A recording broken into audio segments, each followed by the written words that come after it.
Hey y'all, welcome to GM. Today, we're going to talk about hamburgers. We're going to make a hamburger, but we're also going to talk about them.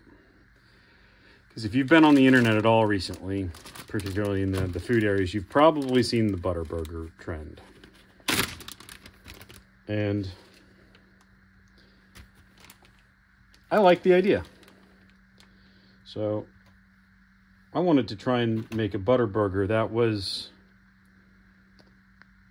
representative of the sort of hamburger that is common in New Orleans. And New Orleans does have its own specific style of hamburger.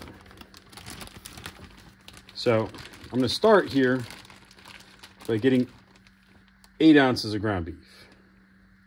This is 80-20. Yeah, it's a thick burger. A little bit more. So, the New Orleans style hamburger that we have done here, I say New Orleans style hamburger. To be New Orleans style, it needs to be a cheeseburger. And specifically, it needs to have shredded, unmelted, mild cheddar on it. So let's go ahead and get to grating some butter. For the 8 ounces of butter, or rather for the 8 ounces of ground beef, we're going to have 2 tablespoons of butter. Rinse my hands real quick and we'll get to grating some butter. So New Orleans style cheeseburger. I marked off the area there to get just about the amount of butter I need. Probably dates to around 1960.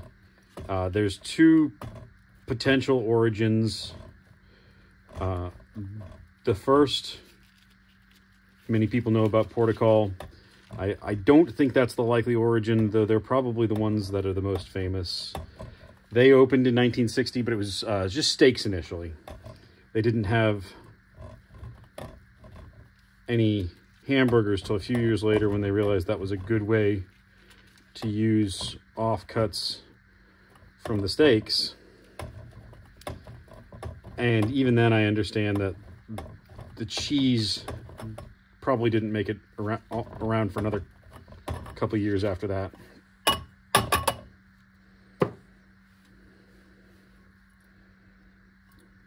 I might have grabbed a bowl that was too small. We'll see how this works.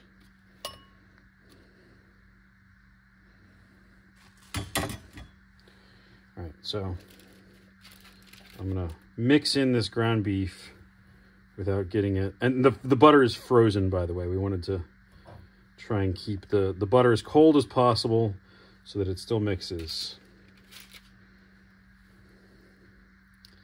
So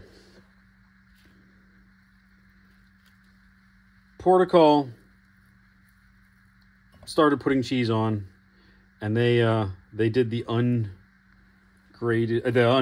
grated cheese out of necessity. They bought cheese grated or grated it outside of their kitchen and brought it in because they didn't have a big kitchen, and there really wasn't a lot of room for dealing with melting cheese. That's the story.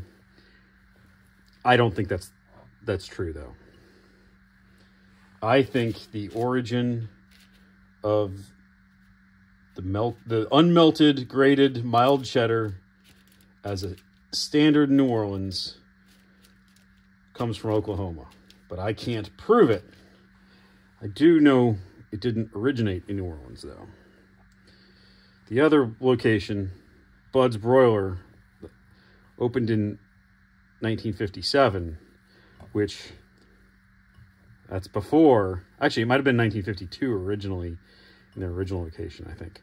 In the 50s, though, one Alfred Bud Saunders moved from Austin, Texas to open Bud's Broiler here.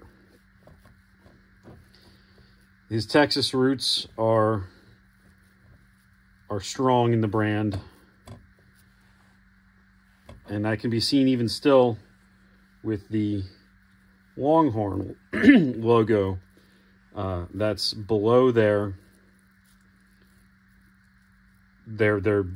B logo on the little wax paper sleeves that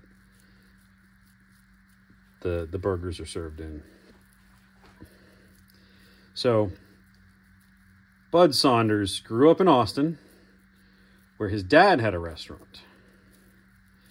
And one of the signatures, and if you've been to a Bud's more than twice, you probably have your number. I'm a number 4 with smoked sauce, yes to the onions. And make sure to put your little indentation in the middle of your burger so it doesn't puff up too much. That smoked sauce, I love that smoked sauce, and it's the key. There's similar sauces around the country, and the oldest traceable one seems to be the Apple Pan restaurant, which I believe is in Los Angeles. And there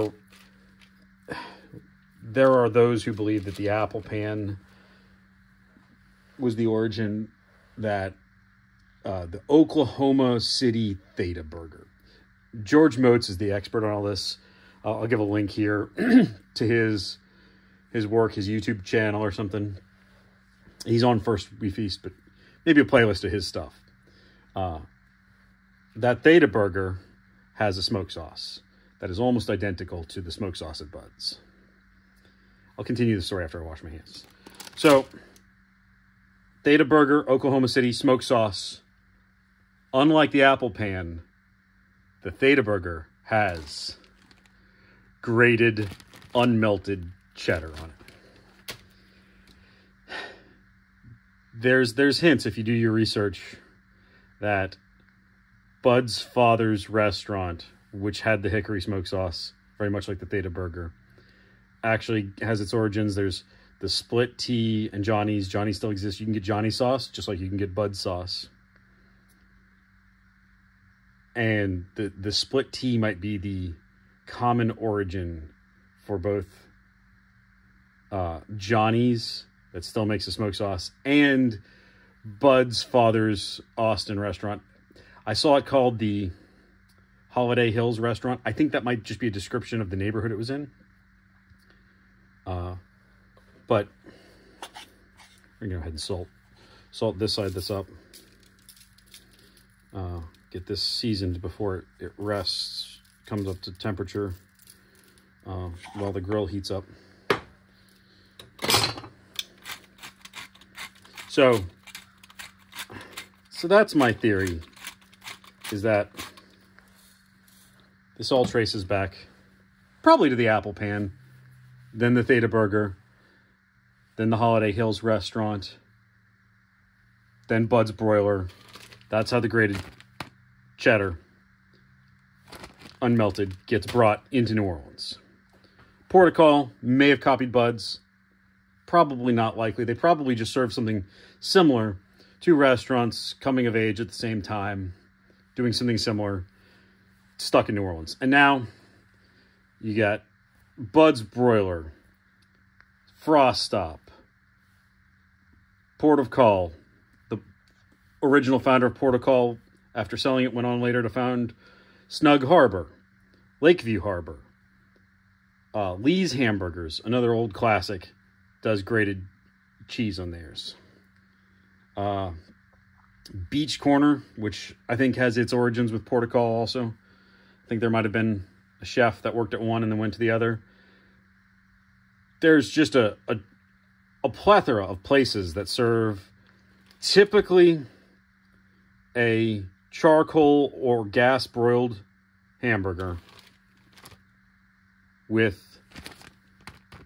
the grated cheddar. This is thicker than the Bud's burger. This is the size of the Port of Call burger. So this is my inspiration for this one, is the Port of Call burger. Hopefully that butter, as it melts, will drip, cause some flare-ups, get some nice char on this from the grill. So it's kind of inspired by that burger from Port of Call, which, if y'all aren't familiar with it, is a nautical themed place There's old fishnets, and there was always Jimmy Buffett on the jukebox. And boat drinks. The Neptune's Monsoon, the Windjammer, the Huma Huma. Great drinks. We'll talk about those later. Maybe not great if you have diabetes, but a lot of flavor. So I've added butter to this one, to that boat joint. So I'm going to call this the Butter Boat Burger. And let this rest for a few minutes while the grill heats up, and I'll see y'all out at the grill. Hey, y'all, here we are out at the grill. We're up to temperature, 400 degrees. I'm going to apologize if the grill looks a little dirty. This is actually try 2. I cooked one, but I flipped it too early and I tossed it down between the grates. So, Butter Boat Burger. Let me grab our 8+ ounce patty, which this is going to shrink a lot. There's a lot of fat in here. This is 80-20 with butter in it. So I'm going to try and go for the hotter part of my grill right there. I got these 2 on. This is my cold zone. And now that I've gotten that on, I'm going to season up the underside.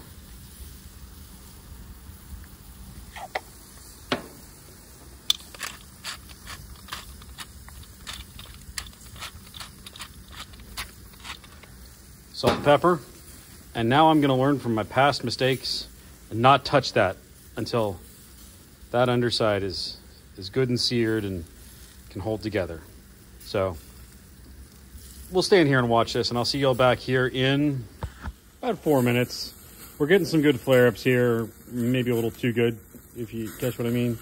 I don't want the outside to get burned, but I don't think I'm quite firm enough to flip it yet. The thing that makes the butter burger good is also the thing that makes it a little tricky. So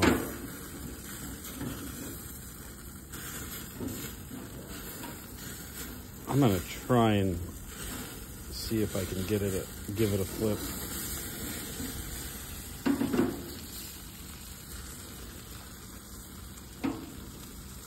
Oh yeah, we got a all right starting sear there.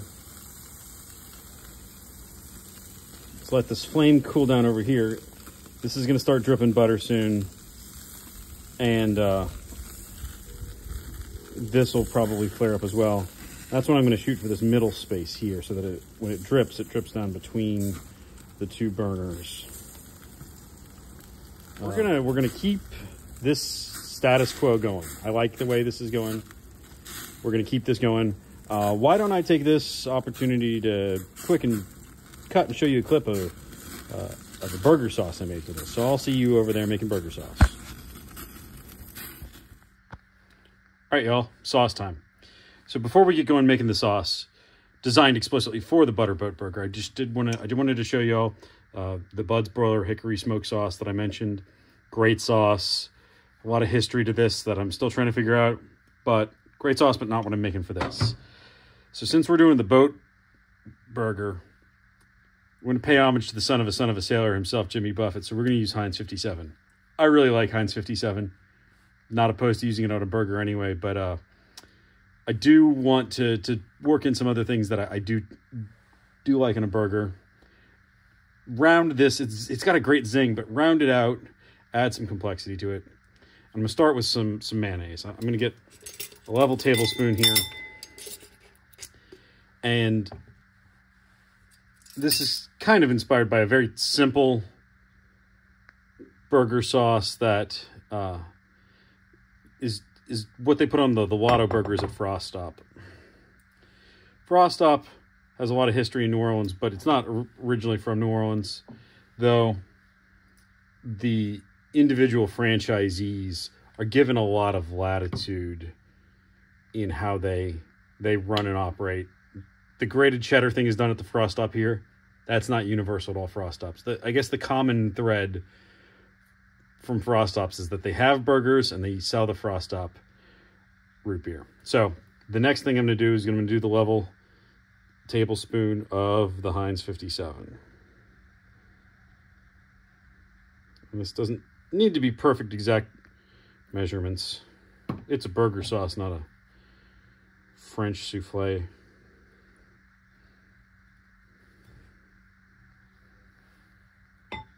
I'm flinging things all over today. All right, so we'll wipe this off just to not create a gigantic mess. Now that we're going to switch to the teaspoon.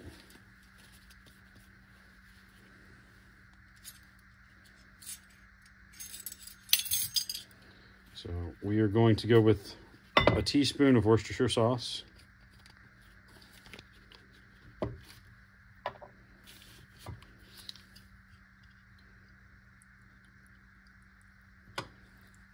And this is one I would say if you're going to air on the side, I would air a little bit light on that. You can always add some more to taste if you think it needs it.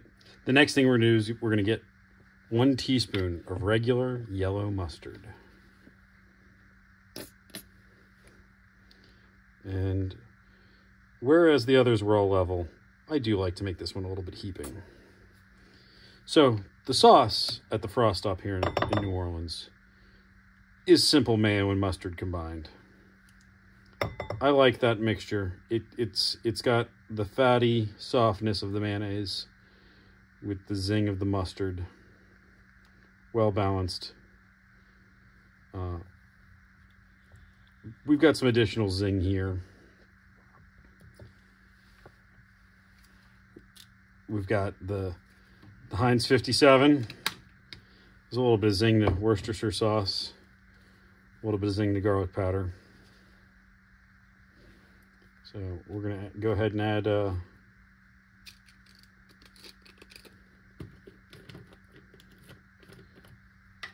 garlic powder. I don't measure that one too precisely. Give it a nice dusting. Mix it in, add more if I feel it needs it. So it's this simple. You stir it together. Give it a healthy dose of black pepper. Mix that in. And you have butter boat burger sauce.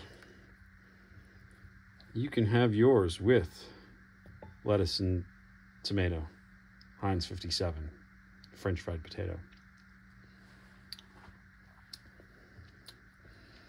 It's got a good zing.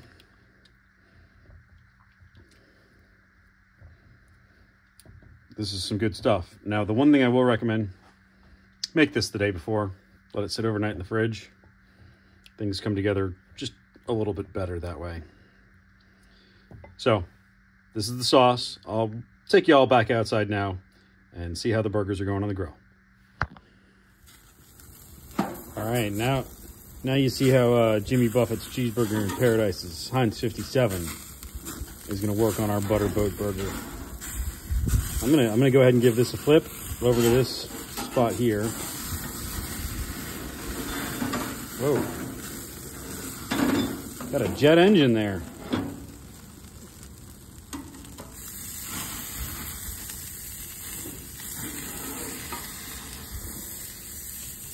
And now I'm going to go ahead and utilize the press. Woo.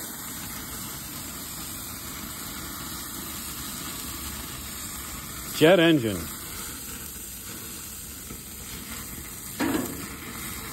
See, we've got a lot of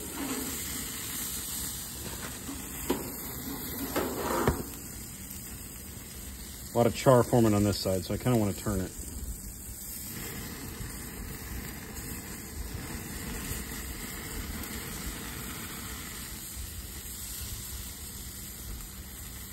Give it that weight.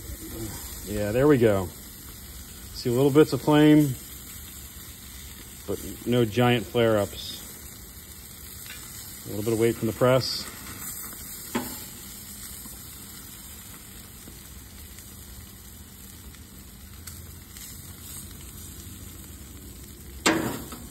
Okay, let's check our temperature. I'll tell you what, keeping my hand up there isn't easy.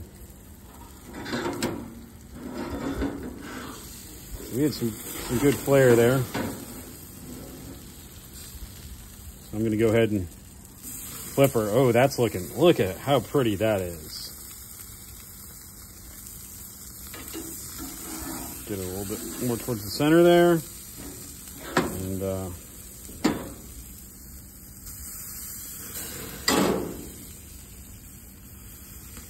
put that on.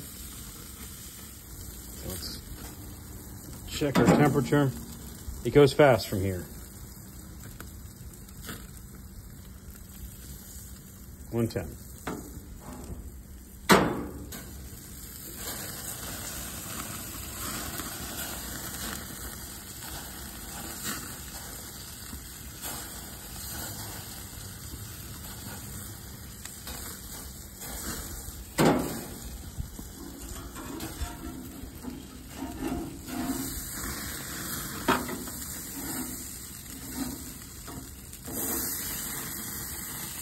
That is beautiful looking right there.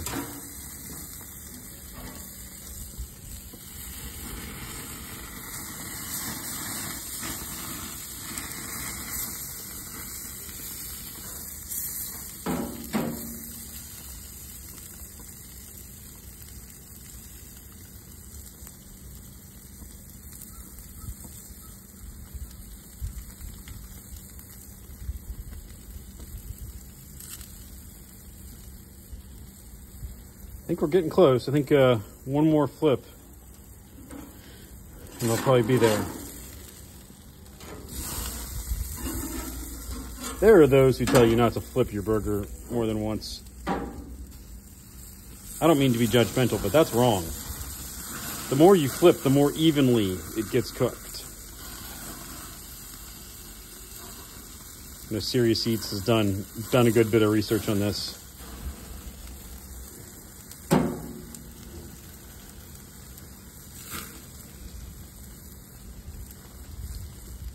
I think we might be there.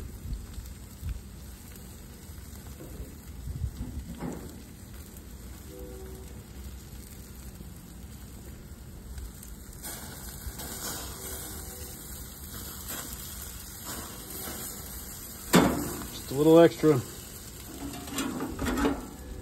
flame.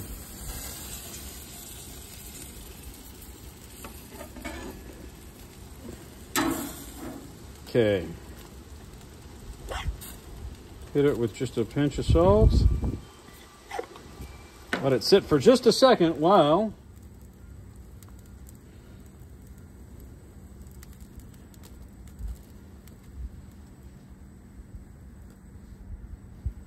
just get these a little toasty. Got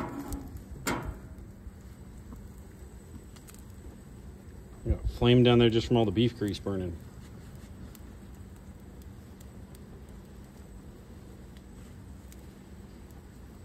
All right, so got our buns. We'll hit it with some of the burger sauce. I'll go ahead and do top and bottom.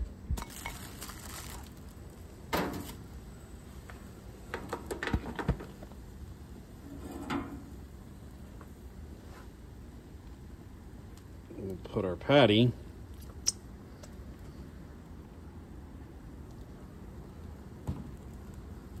And this is where we make it New Orleans style. Had to step away to grab the cheese.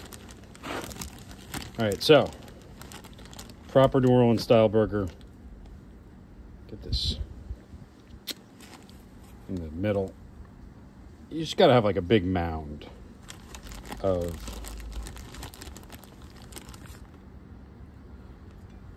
unmelted mild cheddar.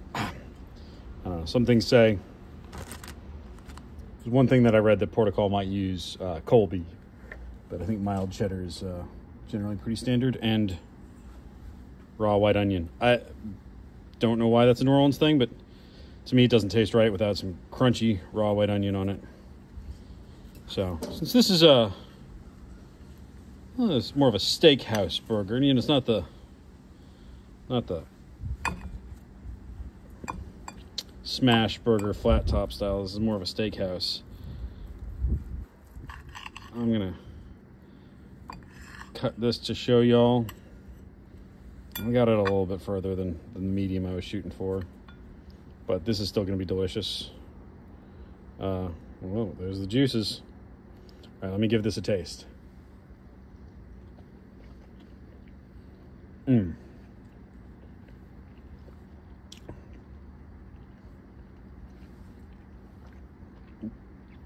That's got a flavor you just don't get without having the flames come up and kiss the burger.